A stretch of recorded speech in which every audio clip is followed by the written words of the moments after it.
शेखर, काय झालं? तुम्हाला अजूनही असं वाटतंय का की नेत्रांनी हे घर सोडून जायला नको? तसं असेल तर सांगा मला, मी समजवते आईंना, ऐकतील त्या माझं. मी पाया पडते त्यांच्यात, आधीला समजवते, त्यांना समजवते, पण तुम्ही प्लीज प्लीज तुम्ही असा त्रास करू नका घेऊ. ठीक आहे, मी निर्जीव वस्तूसारखी पडून राहीन या घरात. या घरासाठी मला असे 100 त्रास झाले, माझ्यावर असे 100 आरोप झाले, तरी चालतील शेखर. पण तुम्हाला असं नाही पाहू शकत मी. हे बघा शेखर, तुम्ही, आधी, आपली नाती खूप महत्वाची आहेत माझ्यासाठी, आणि ती जपण्यासाठी माझा जीव गेला ना शेखर तरी सुद्धा चालेल. प्लीज ही जीव देण्याची भाषा पुन्हा ऐकायची नाही मला. मग काय करू मी शेखर? जर माझ्या नशिबात तेच लिहिलं असेल तर तसंच होणार ना. मी नर्स होते, परिस्थिती नव्हती आमची. मग तुम्ही लग्न केलं शेखर माझ्याशी, आणि मी या घरात आले, म्हणून ही अशी मतं बनवली जात आहेत माझ्याबद्दल, आणि तेही अशा एका मुलीकडून जी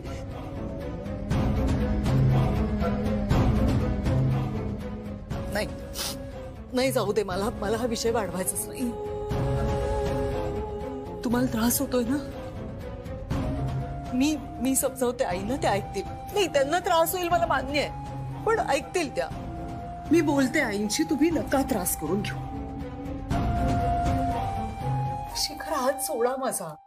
नेत्रा जायला नकोय की नाही या घरातून? मग मी बोलते आईंशी ना, तसंच होईल. मग त्याची खरंच काही गरज नाहीये. फक्त रुपाली, ती आपल्याला अद्वैतची खूप काळजी घ्यावी लागणार आहे, कारण गुरुजींनी सांगितले. आई आहे ना शेखर, आईपेक्षा सर्वात मोठं रक्षा कवच काय असू शकतं? मला मान्य आहे, आधीला मी जन्म नाही दिला, पण माझ्या पोटच्या मुलासारखं वाढवलंय मी त्याला. माहितीये ना तुम्हाला.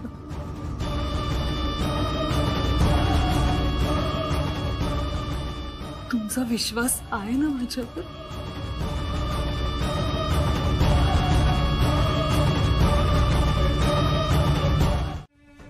पण आता असं वाटतंय की आपल्या घरावरचं खूप मोठं संकट दूर झालंय.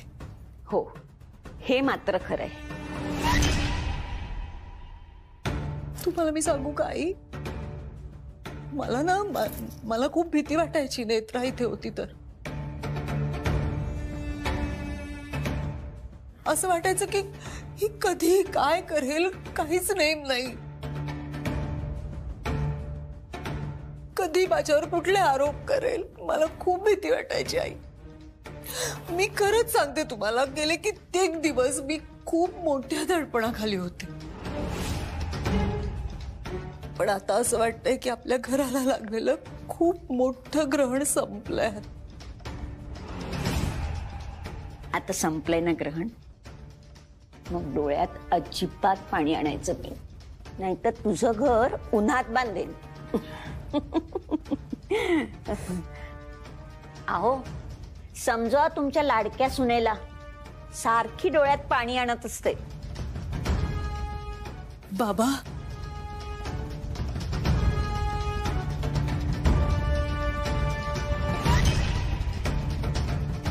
आता मी तुमची काळजी घेईन ना, आणि आधी तुम्हाला जशी औषधं देत होते ना तशीच देईल. खरंच लवकर बरे व्हाल तुम्ही.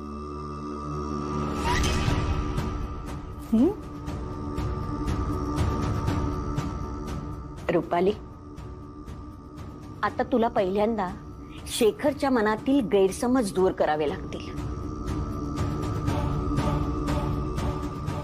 गुरुजींनी त्याला जे सांगितले ना ते त्यांनी अगदी मनावर बिंबवून घेतले, आणि आता या सगळ्या गैरसमजापासून त्याला दूर करायला तुला झटावं लागेल. तू शेखरशी लग्न करून या घरात आलीस ना, तेव्हाच असं घर सावरलंस तसंच आत्ताही सावरशील मला अगदी पूर्ण खात्री आहे.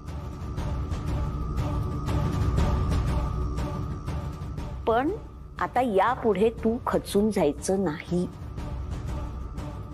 अगं, घराचा आधार असणारी बाई खचली ना की सगळं घरच खचतं ग. आई, मी वचन देते तुम्हाला, मी नाही खचणार. गेल्या 20 वर्षांमध्ये या घरासाठी जे जे नाही करता आलंय ना, ते सगळं करेन मी आई. शेखरच्या मनातून सगळे गैरसमज दूर करेन.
अद्वैत साहेबांच्या अंगावर वरून दगड पडतोय आणि अद्वैत साहेब त्यांच्या ऑफिस मागच्या नव्या साईटवरच गेलेत. ह्याचा अर्थ हे आत्ता घडणार आहे. ओ ताई, चला गाडी निघाले. ताई चला. ए चल रे, काढ गाडी. यायचं नाही वाटतं ताईला.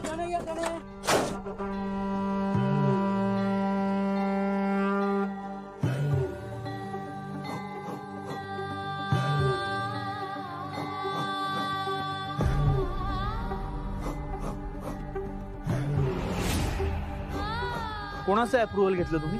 सर, मी विचार करत होतो की जो विचार करायचा आहे ना तो प्रोजेक्ट डिझाईन करताना झालाय. आता तुम्हाला फक्त गोष्टी एक्झिक्यूट करायच्या होत्या. सावंत, तुम्ही किती वर्ष काम करताय कंपनीत? सर 5 वर्ष झाली. मग तुम्ही तुमच्या लेवलला एवढा मोठा डिसिजन कसा घेतला? नाही सर, मी सांगणारच होतो. कधी साईट कंप्लीट झाल्यावर? सर प्लीज आपण ऑफिस मध्ये जाऊन बोलूयात ना. मी तुम्हाला सगळा प्रॉब्लेम एक्सप्लेन. काही प्रॉब्लेम झालेला नाहीये. हे फक्त तुमच्या इग्नोरन्स मुळे झालं.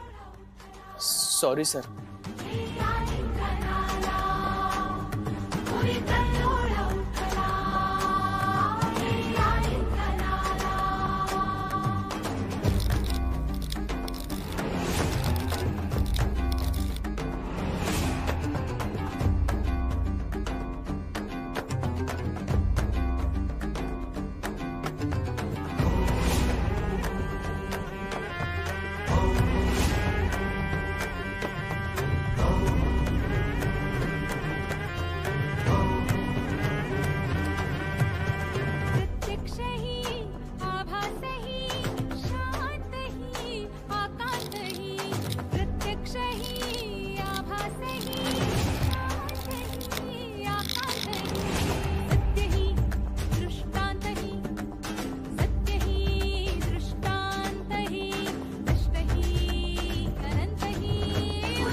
शून्य ही ब्रह्मांड ही सूक्ष्म ही प्रचंड ही विकास ही विनाश ही आरंभ ही अंत ही.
या घराशी तुझं काहीतरी नातंय नेत्रा.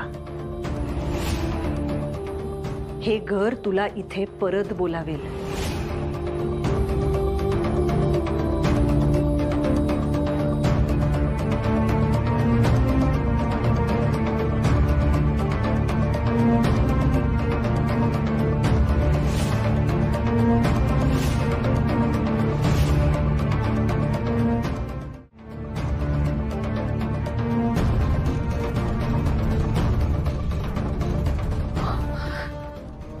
नेत्रा, नेत्रा, तू तू परत आलीस? नेत्रा, अगं काय काय झालं तुझ्या हाताला? तू तू एक काम कर, तू ये बस आतमध्ये.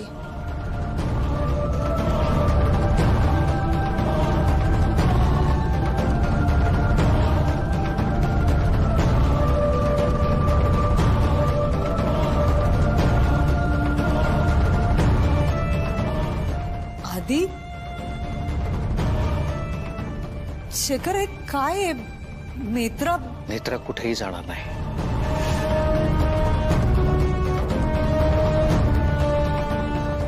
नेत्रा याच घरात राहणार.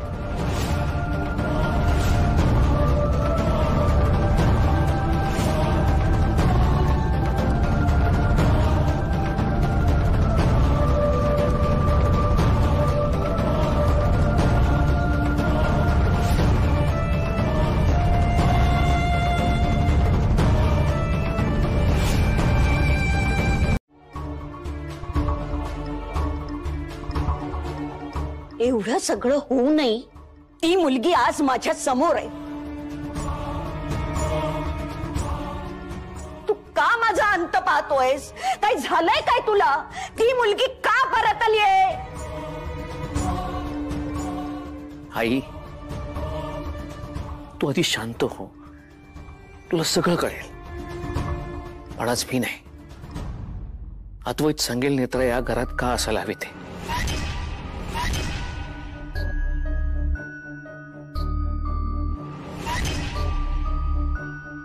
अद्वैत बोल. बाबा मी अद्वैत असं शांत बसू नकोस. आज तू बोलणं महत्वाचं आहे. नेत्रा तुझं रक्षा कवच आहे यावर तुझाही विश्वास नव्हता.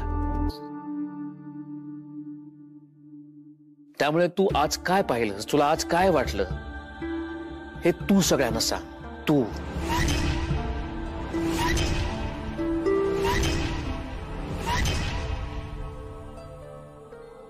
आज मी नेत्राला सोडायला गेलो होतो त्यावेळी मला साईटवरून फोन आला. साईटवर काहीतरी प्रॉब्लेम झाला होता. मी आणि बाबा साईटवर पोहोचलो आणि साईटवर काम चालू होतं.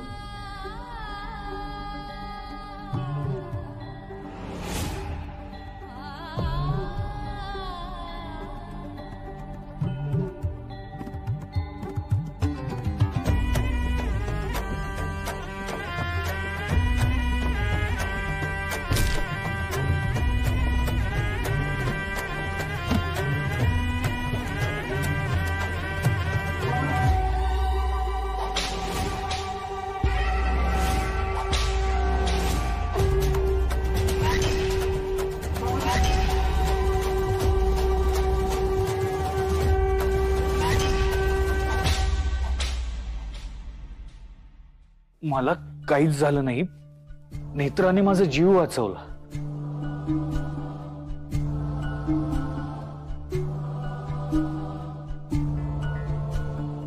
पण अनफॉर्च्युनेटली नेत्राला खूप लागलंय.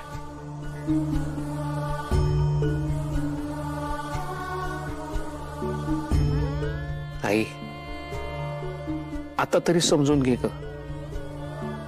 नेत्रानं अद्वैतचा पुन्हा एकदा जीव वाचवलाय. मग तिला अद्वैतचं रक्षा कवच का नाही म्हणायचं?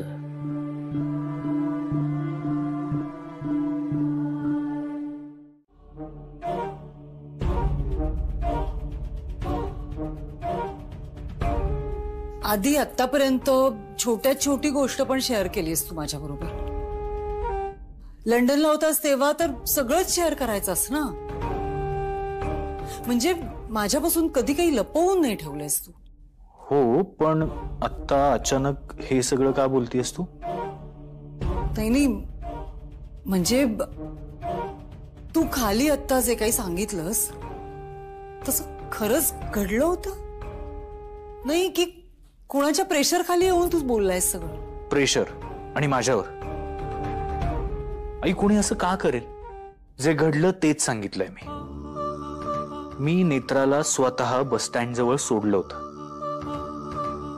पण तरीही ती वेळेत साईटवर पोहोचली आणि मला वाचवलं.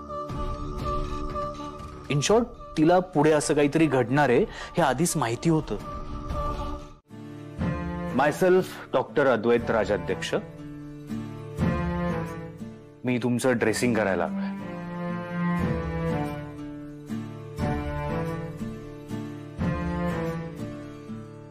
पण साहेब, काहीच गरज नाहीये. बॉडीगार्ड, डॉक्टरांनी काय सांगितलंय? जखम छोटी असली तरी तिच्याकडे दुर्लक्ष करायचं नाही, हो ना? हो, पण ठीक आहे, म्हणजे मी केलं असतं नंतर. स्वतःचं ड्रेसिंग स्वतः करणार आहेस तू? करून दाखव. हे जर असं करता येत असतं तर माझा ऍक्सिडेंट झाल्यावर मी स्वतःचं ड्रेसिंग स्वतः केलं असतं ना. तुझी काय गरज होती, हो ना? मग द्या तिकडे.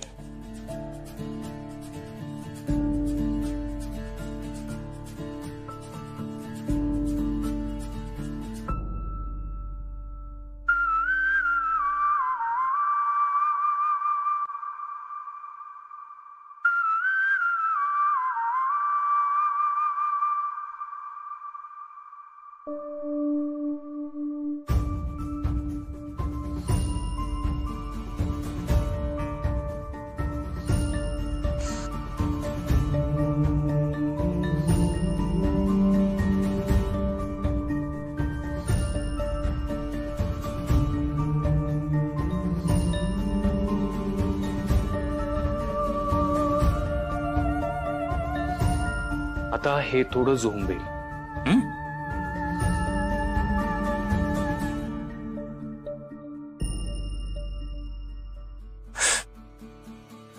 सॉरी.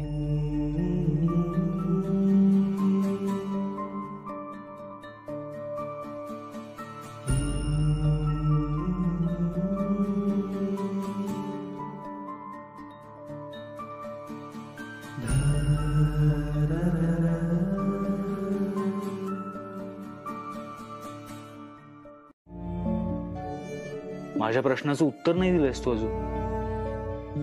साहेब, बस मी धरते. खात्री? हा.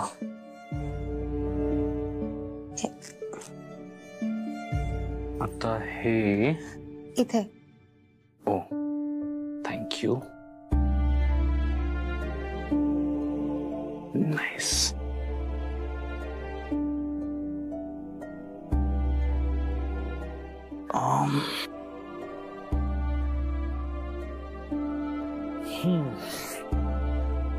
खरं तर मी तुला बाहेर बोलवणार होतो ड्रेसिंग करायला. फोनही केला मी तुला, पण फोन उचललाच नाहीस तू.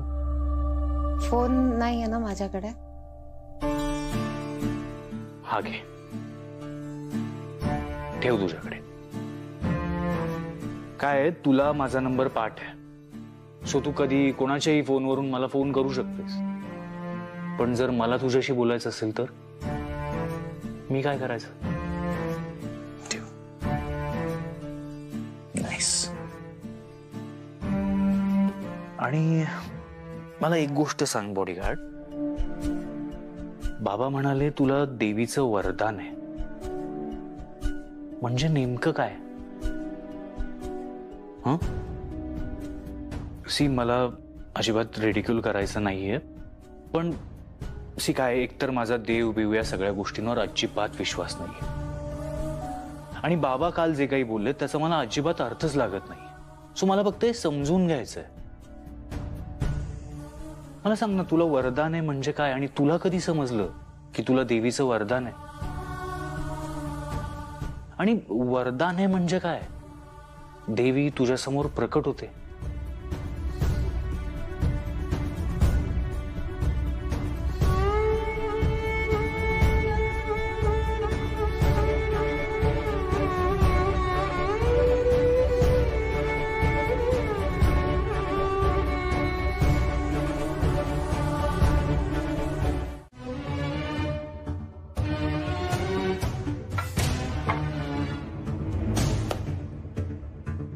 तुलाही तुझ्या भावासारखीच सवय लागली ना, नेहमी सारखं उशिरा यायचं. अरे केव्हाची वाट बघतोय मी. कशाला? कशाला म्हणजे? अगं तूच सांगितलं ना बंटीला ही पार्टीची तयारी कर म्हणून. हा, आता बघ त्याने मला कामाला लावलं आणि स्वतः गायब झाला. पण एक बरं झालं, तो नाहीये तर आपल्याला जरा जास्त वेळ मिळेल नाही.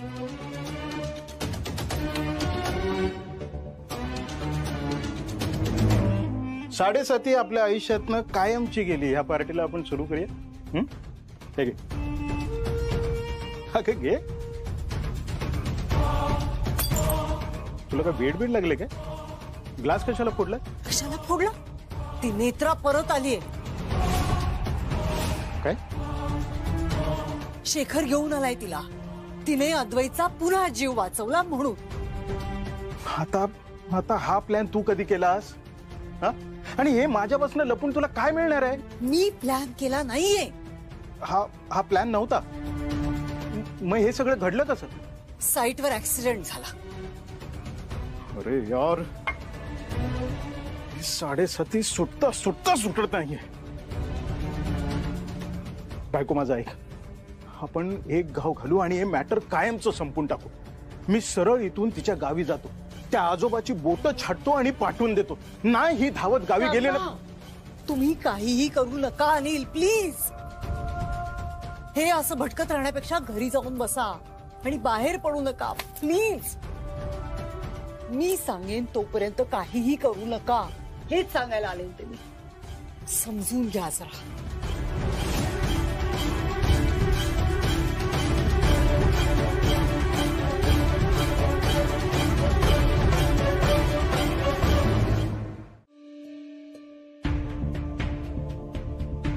साहेब, कॉफी. तर तू कशाला आणलीस कॉफी?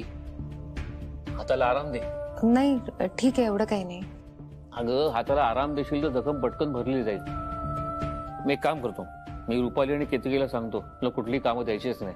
नाही साहेब, खरंच ठीक आहे आणि मी घेते काळजी. नक्की? हो. बर. साहेब, मला घरी जायचंय. असं अचानक?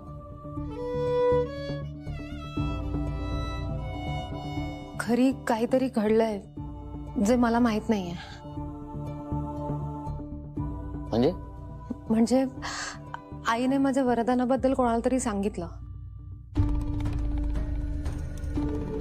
आणि आई असं कधीच करत नाही. आई ह्या गोष्टीबद्दल कधीच कोणालाच काही बोलत नाही. पण ह्या वेळेला तिने तसं केलं आणि फोनवर सुद्धा तिचा आवाज मला खूप अस्वस्थ वाटत होता. मला ना तिच्या आवाजावरूनच कळलंय की नक्कीच काहीतरी घडलंय, म्हणून मला जायला हवं साहेब तिथे. पण नेत्रा, असं अचानक तू अद्वैतला एकट्याला सोडून, कालच एवढा मोठा प्रॉब्लेम झालाय.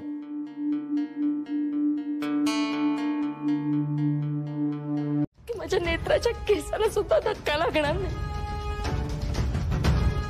हो ताई, पण झालंय काय असं? आणि तुम्ही एवढ्या घाबरल्यात का?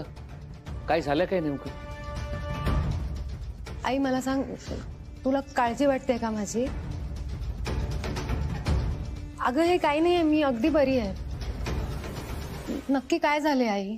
मी काल पण फोनवर मला तू फार अस्वस्थ वाटलीस. नक्की काय झालंय? नेत्रा, मी तुला सांगते तेवढं.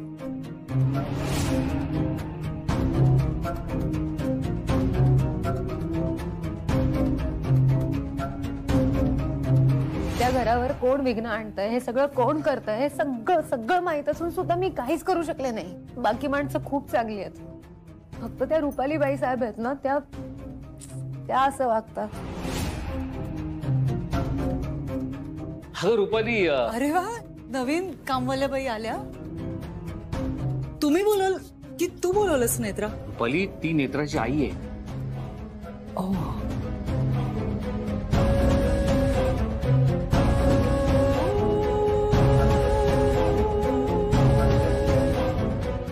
सॉरी.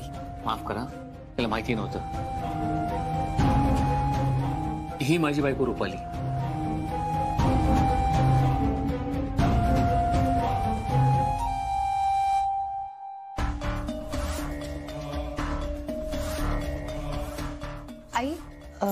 चल आत, आपण आज जाऊन बोलूया.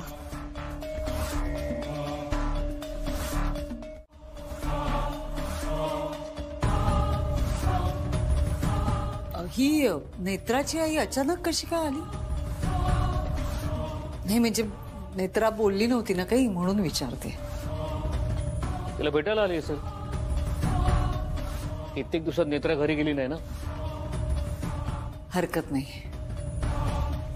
खरं तर बरंच आहे, नेत्राला बरं वाटेल आईला भेटल्यावर. अद्वैत कुठे आहे? मी तेच विचारायला आले होते, अद्वैत कुठे आहे?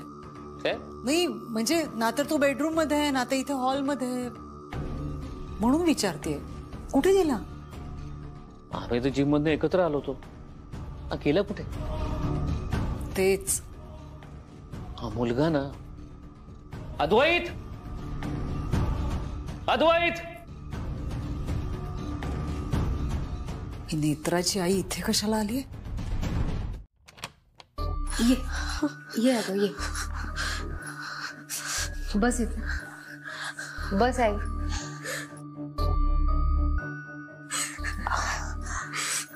आई मला नीट सांग, नक्की काय झालंय? का रडतेस तू एवढी? मला सांग, तू अचानक कशी काय आलीस? आणि बाहेर असं का म्हणत होतेस की तू मला इथून घेऊन जायला आलीस? काय झालंय नक्की? नेत्रा, तुला देवीचं वरदान आहे, ते कोणाला सांगू नको असं मीच तुला सांगितलं होतं ना ग. नेत्रा, माफ कर मला, पण मी सगळं त्यांना सांगून टाकलं. नेत्रा, आता तुझी देवी तुझ्यावर चिडेल, तुला त्रास होईल. नेत्रा, आई तू थांब.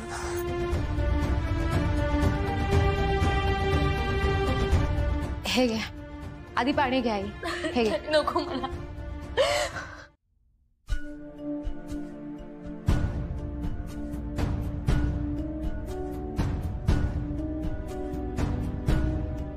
नेत्रा, अगं आबा बरेत, काही झालं नाहीये त्यांना.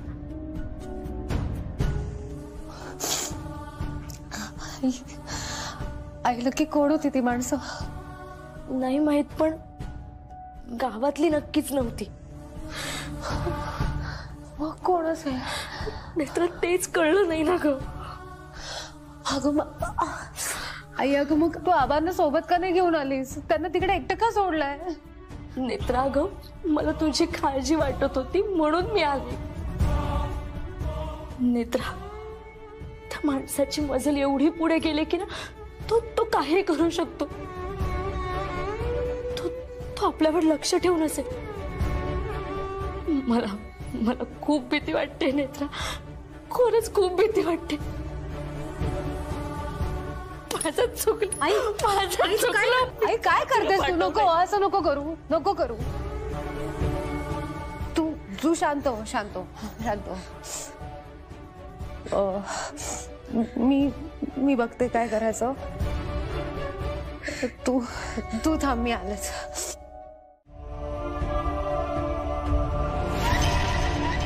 मग तो चित्रकार तुमच्या वर्णनाप्रमाणे त्या माणसाचं चित्र काढेल. साहेब, मी हात जोडते. आम्हाला अजून या प्रकरणात नाही अडकायचंय. मला फक्त माझ्या नेत्राला घेऊन जाऊ दे. ताई, तुम्ही आधी शांत व्हावं. अहो, नेत्राला घरी घेऊन जाण्यानं प्रॉब्लेम सुटणार असेल तर मी आत्ता सांगतो तिला घेऊन जा. पण त्याने प्रॉब्लेम सुटणार नाही, प्रॉब्लेम वाढेल. हे बघा, ह्या सगळ्या मागे नेमकं कोण आहे हे शोधून काढायला नको का? आई, साहेब बरोबर बोलतायत. एकदा का ती माणसं पकडली गेली ना की मग ते नक्की कोण आहेत, त्यांना कोणी पाठवलंय, सगळं कळेल आपल्याला. आणि त्यांना कोणी पाठवलंय हे कळलं की बऱ्याच प्रश्नांची उत्तरं मिळतील. हो ना? अरे, तुला किती वेळा सांगायचं की असं वागू नकोस. बाबा सॉरी. सॉरी काय सॉरी? तुझ्या सॉरी पेक्षा तुझा जीव जास्त महत्वाचा आहे मला. बाबा, तुम्ही चिडू नका प्लीज. मी तुम्हाला सांगणार होतो बट इन्स्टंट डिसिजन झालं, त्यामुळे मला लगेच जावं लागलं. बरं, आता सांगशील का कुठे गेलो होतास ते?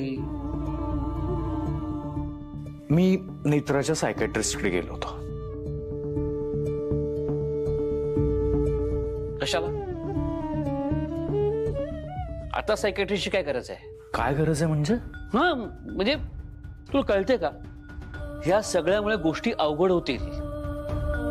हे बघ, नेत्राच्या बाबतीत जे काही आहे ते सगळं उघड आहे, काही लपलेलं नाहीये. मग आता सायकॅट्रिस्टची काय गरज आहे?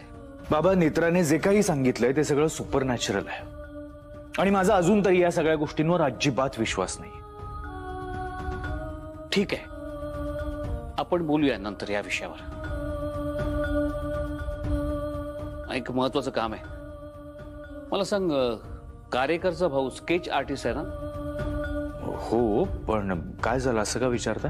एक काम कर, कारेकरला फोन कर, त्याच्या भावाचा नंबर मिळव आणि त्याला घरी बोलवून घे.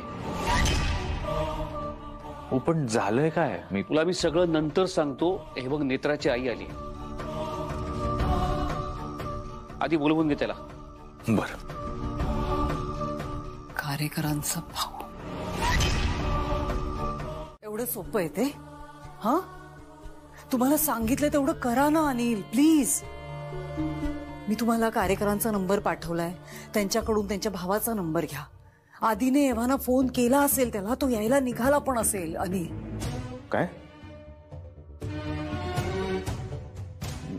एक काम करतो, त्या राजाध्यक्षांच्या बंगल्याबाहेर फिल्डिंग लावतो. तो आला रे आला का त्याला बाहेरच्या बाहेर सुमडीत उचलतो आणि मग फुरसतीत त्याचा एक एक बोट छाटतो. कसा चित्र काढतो तेच बघतो. काय कुठे डोकं चालतंय तुमचं? मूर्खपणा नका करू तुम्ही, प्लीज. मूर्खपणा? तुझी हिंमत जास्त वाढली असं वाटत नाही तुला? लक्षात आहे ना कोणाशी बोलतेस? अनिलशी बोलतेस, त्या फालतू बंटीशी नाही, कळलं ना? हे बघा, तुम्ही असं काही केलं ना तर प्रकरण अंगाशी येईल आपल्या. हे बघ, तू माझ्यावर विश्वास ठेव. त्याला सुमडीत बाहेरच्या बाहेर उचलीन मी. तुमच्या माणसाने काम नीट नाही केलं, तो कारेकरांचा माणूस घरात आला तर काय होईल कळतंय का तुम्हाला? प्लीज समजून घ्या ना अनिल, प्लीज. काही वेळातच तुमचा चेहरा त्या पेपरवर उठेल आणि मग आपण दोघेही पकडले जाऊ, जेलमध्ये जायची तयारी करा मग तुम्ही. यार बायको, तू अशी लपडीवाली कामं देतेस ना, सगळं घोळ होऊन बसलंय. प्लीज प्लीज काहीतरी करा अनिल, प्लीज. करतोय, विचार करतोय. तिकडे असतो ना तर मी हा गेम ना एका झटक्यात वाजवला असता. मी इथे अडकून पडलोय ना. तुम्ही कुठेही असा, त्यांनी काही फरक पडत नाही, पण हे काम करा प्लीज. आणि जर नाही जमलं ना तर मग जेलमध्ये जायची तयारी करा तुम्ही. ठीक आहे, ठीक आहे, मी बघतो काय करता येईल ते.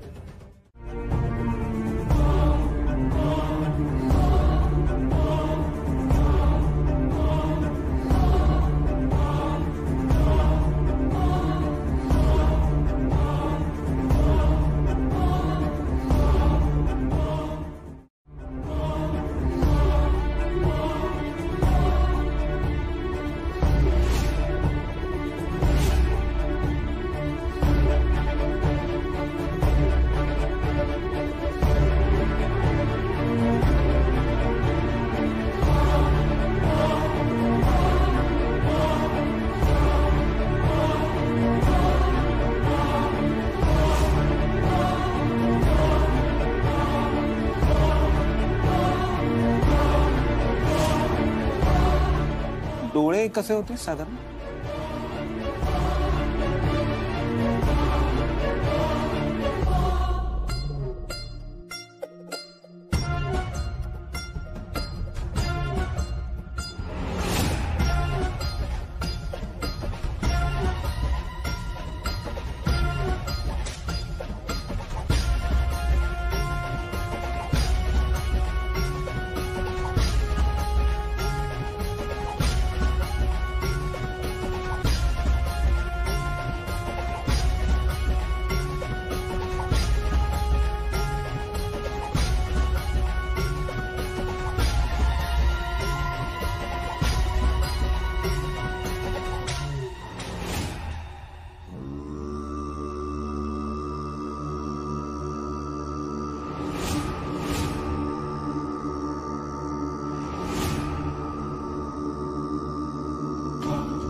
माझी 20 वर्षांची मेहनत अनिलमुळे मातीमूळ ठरणार आहे आज. काहीच करू शकले नाहीत ते. संपलंय, सगळं संपलंय रुपाली, सगळं संपलंय.